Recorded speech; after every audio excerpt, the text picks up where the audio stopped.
Glória a Deus. Obrigado, Jesus, por esta noite. Podeis assentar, irmãos, em nome de Jesus. O Senhor é o Deus grande e poderoso. Pai, obrigada, Senhor, por esta noite. Nós te bendizemos e te glorificamos por tudo que o Senhor tem feito, Pai. Continue, Senhor, manifestando aqui a tua presença de maneira tremenda, Senhor, dentro de nós, para que possamos expressar a tua graça, teu amor, em nome de Jesus. Amém. Hoje nós vamos dar prosseguimento à segunda aula do livro Enganado Eu, de Craig Hill, tá? E em paralelo à leitura de Enganado Eu, Craig Hill, eu estava lendo O Discípulo Radical, de John Stott. Um livro muito bom, assim, que abriu meu entendimento para eu dar aqui uma iniciação daquilo que eu quero falar. Segundo John Stott, em Discípulo Radical, ele tem o mesmo pensamento de Craig Hill. Existem 4 movimentos na contemporaneidade que têm destruído as igrejas, né? E ele fala do pluralismo, muita gente dentro da igreja aceitando que todos os caminhos levam a Deus, né? E só existe um caminho. Ele falou que eu sou o caminho, a verdade e a vida, né? Então ninguém consegue ir ao Pai sem passar primeiro por Jesus Cristo. E tem pessoas ainda dentro da igreja achando que existem outras alternativas de chegar a Deus, né?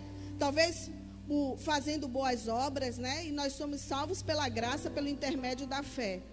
Então as pessoas talvez estejam pensando dentro desse pluralismo que elas vão chegar a Deus através das obras.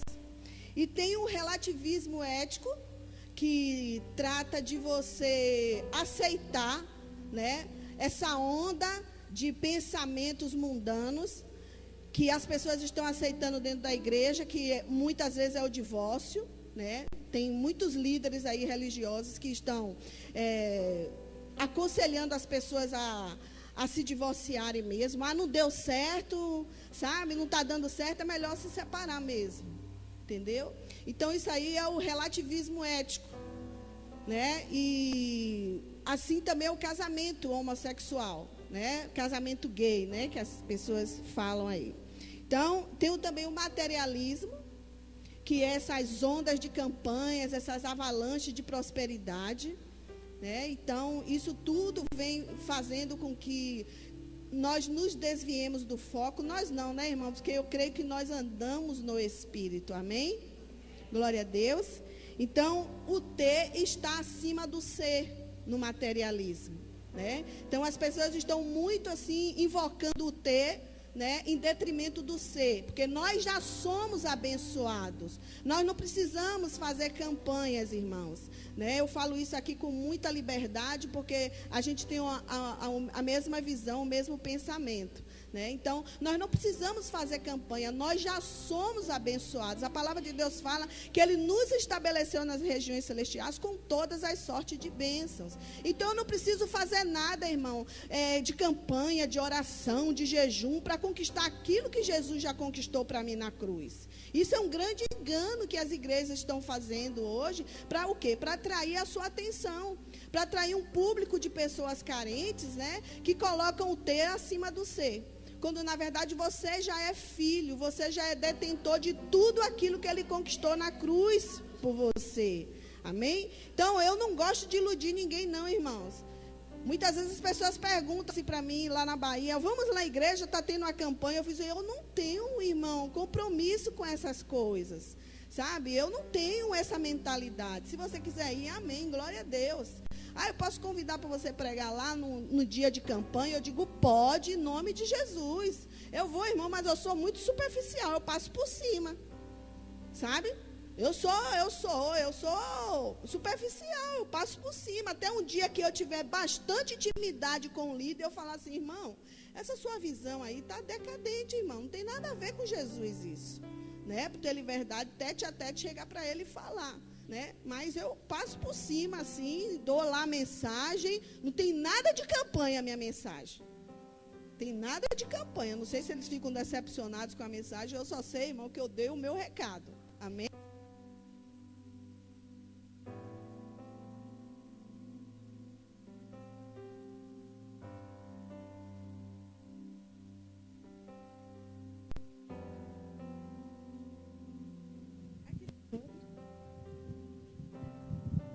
Um, dois, A.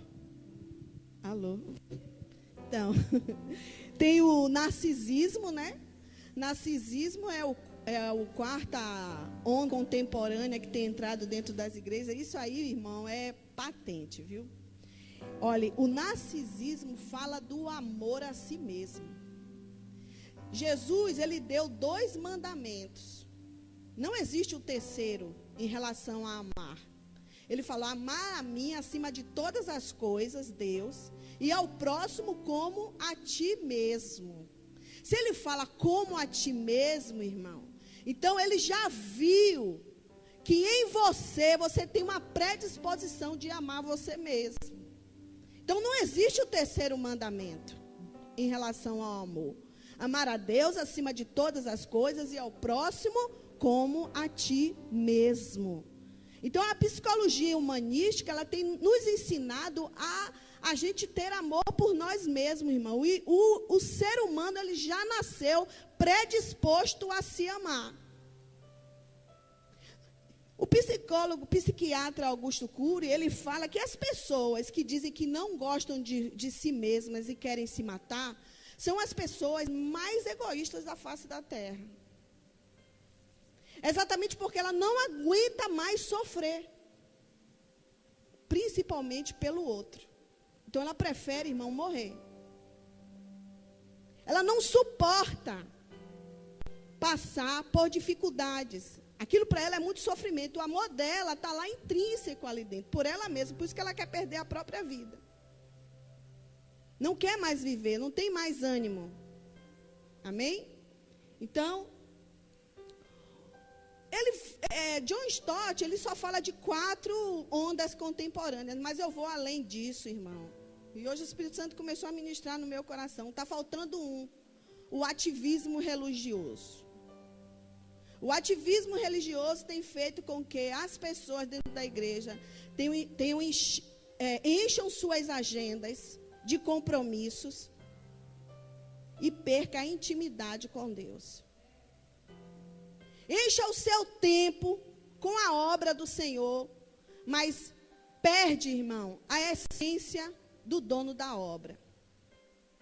Então, muitas pessoas estão assim. Eu conheço um monte, irmãos. E se nós não tomarmos cuidado, nós ficamos igualzinho. E eu também não estou ilesa, não, viu? Então, a gente tem que ter um tempo com Deus. Não é porque você está no trabalho, ali no som, fazendo alguma coisa. De manhã você prega, de noite, de tarde. Você vai enchendo o seu dia de pregação, como conheço muita gente assim. E o seu momento com Deus de intimidade, onde é que fica? E dias vão se passando, irmão. E a gente vai se distanciando do Senhor, por causa do ativismo religioso. Então, tudo isso, essas 5 tendências, ela tem feito com que as pessoas não andem no governo do Espírito, mas no governo da alma.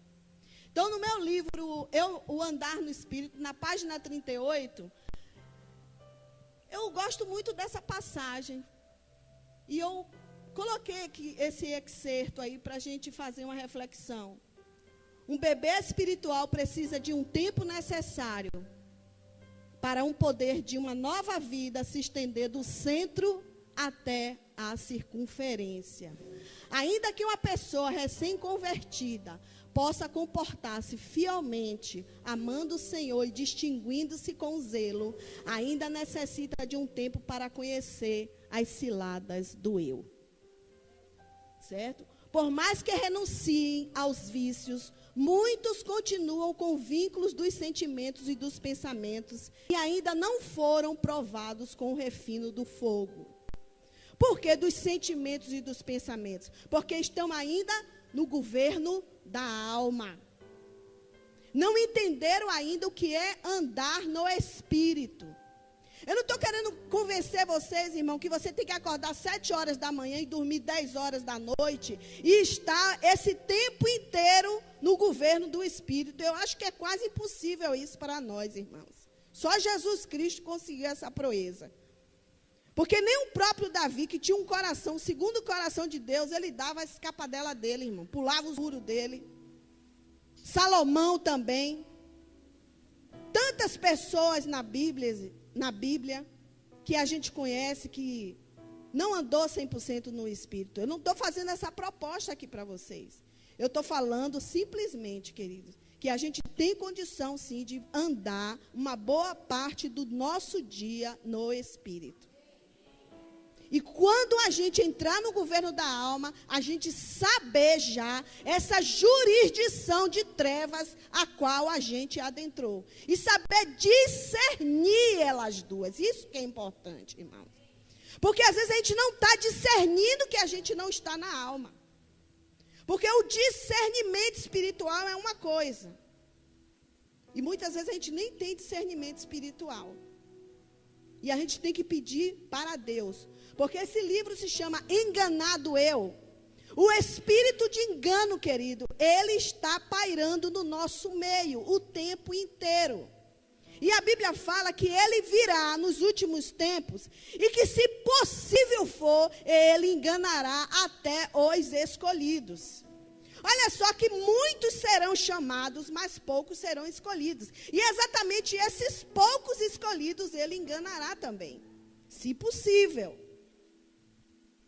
Amém? Então eu creio que todo mundo aqui são aqueles poucos escolhidos. Glória a Deus. Então, irmão, do centro à circunferência. A circunferência. O centro é o quê? O Espírito Santo está no centro da minha vida, morando dentro do nosso espírito.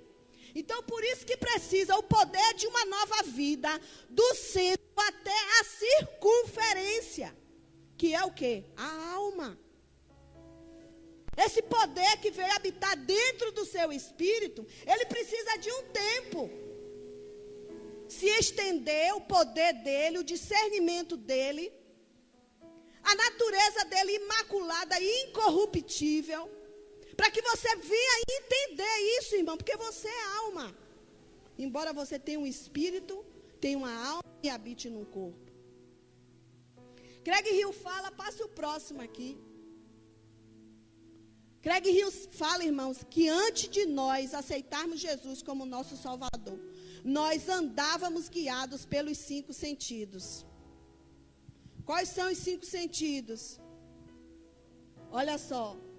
Audição, visão, paladar, tato e olfato, né? Então, 5 sentidos. Então, desde criancinha, irmão, tudo que nós experimentamos foram com esses 5 sentidos, porque nós não sabíamos andar no Espírito.